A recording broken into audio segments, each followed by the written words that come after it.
Assalamualaikum warahmatullahi wabarakatuh. Halo teman-teman, perkenalkan nama saya Marwa Sintia, salah satu mahasiswi dari Politeknik Kesehatan Kemenkes Kendari dengan nomor induk kemahasiswaan P0031021025. Saya merupakan mahasiswi jurusan Teknologi Laboratorium Medik dari tingkat 2A. Baik, pada video kali ini di sini saya akan menjelaskan sedikit tentang tujuan pemeriksaan analisis cairan sendi, di mana tujuan analisis cairan sendi ini adalah untuk menilai kelainan atau penyebab pada kelainan sendi seperti arteritis yang trauma yang menyebabkan perubahan pada cairan sendi. Nah, pada pemeriksaan analisis cairan sendi ini terdapat ada 3 tahapan. Yang pertama ada pra-analitik, analitik, dan pasca-analitik. Nah, pada pra-analitik ini yang pertama disiapkan adalah alat dan bahan, yaitu cairan sendi yang segar kurang dari 1 jam setelah pengambilan. Selanjutnya ada tabung EDTA atau berisi heparin, dan ada needle, tabung reaksi, pipet tetes, batang pengaduk, objek gelas, kamar hitung infrared neurobion, pewarnaan Kimsak, serta ada asam asetat glosial dan aquades, minyak imersi, dan mikroskop. Selanjutnya pada tahapan kedua yaitu tahapan analitik. Yang dilakukan pada tahapan ini yaitu pemeriksaan, dan yang diperiksa pada pemeriksaan laboratorium analisis cairan sendi adalah pemeriksaan makroskopik, mikroskopik, kimiawi, dan biologi. Pemeriksaan makroskopik cairan sendi yang pertama yang dinilai pertama adalah volume dari cairan sendi sebanyak 5 mili. Kedua, kita nilai apakah ada atau tidak bekuan di dalam cairan sendi. Sebaiknya kita gunakan cairan sendi yang belum diberikan antikoagulan. Ketiga itu kita menilai kejernihan dan warna dari cairan sendi. Untuk kejernihan kita nilai apakah cairan sendi itu jernih, agak keruh, atau sangat keruh. Sedangkan warnanya kita nilai apakah tidak berwarna atau kekuningan, kemerahan, putih seperti susu, atau menilai dibandingkan dengan aquades dan letakkan di belakang latar belakang hitam. Selanjutnya yang keempat, menilai viskositas dari cairan sendi. Pemeriksaan viskositas cairan sendi ada 2, yaitu tes jatuh dan musim kotes. Untuk tes jatuh menggunakan objek gelas cairan sendi. Di dalam spoid kita keluarkan secara perlahan-lahan. Panjangnya lendir yang terbentuk normal, panjangnya adalah 5 cm. Jika benang lendir yang terbentuk kurang dari 5 cm atau lebih pendek, itu menandakan viskositasnya cairan sendi yang rendah sehingga dapat disimpulkan terdapat kelainan atau abnormal pada cairan sendi. Untuk pemeriksaan viskositas ini, cairan sendi selanjutnya dengan musim kotes, yaitu kita ambil sebanyak 4 mili aquades, kemudian kita tambahkan 1 mili cairan sendi.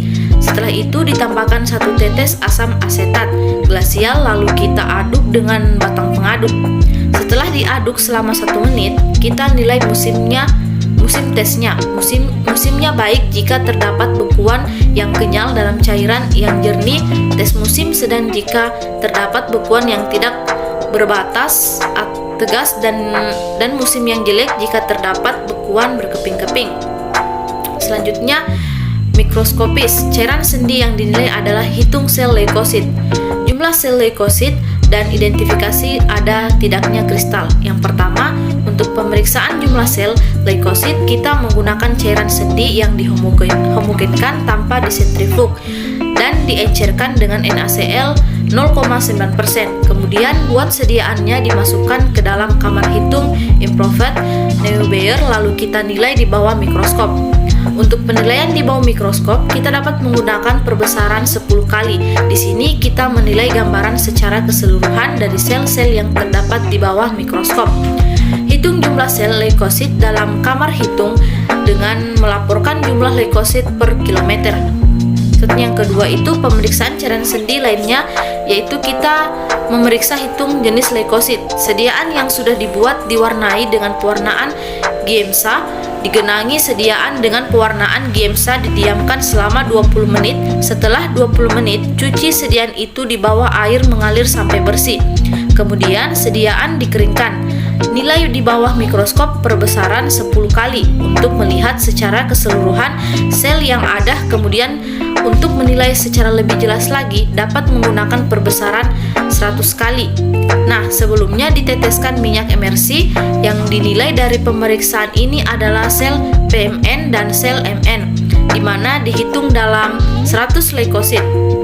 Pemeriksaan mikroskopis dari cairan sendi yaitu identifikasi adanya kristal. Untuk pemeriksaan kristal ini menggunakan sedimen dari cairan sendi, diambil 1-2 tetes, letakkan di objek gelas, kemudian tutup dengan cover gelas, lalu dinilai di bawah mikroskop dengan perbesaran 10 kali.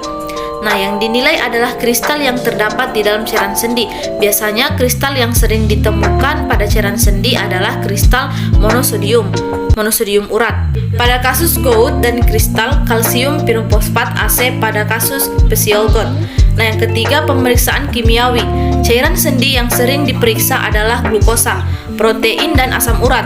Masukkan 3 mili cairan sendi ke dalam tabung reaksi dan masukkan Aquades sebanyak 3 mili ke dalam tabung reaksi.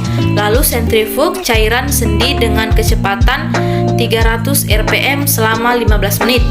Setelah itu, cairan sendi yang sudah disentrifus dilakukan pemeriksaan untuk glukosa, protein, dan asam urat.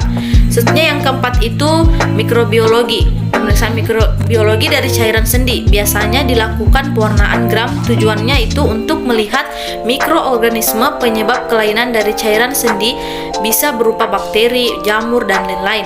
Pemeriksaan mikrobiologi dilakukan di laboratorium mikrobiologi. Selanjutnya ada pada tahapan ketiga yaitu atau terakhir tahapan pasca analitik. Nah, pada tahapan ini yang dilakukan yaitu interpretasi hasil. Baik, mungkin itu saja video dari saya. Sekian dan terima kasih. Wassalamualaikum warahmatullahi wabarakatuh.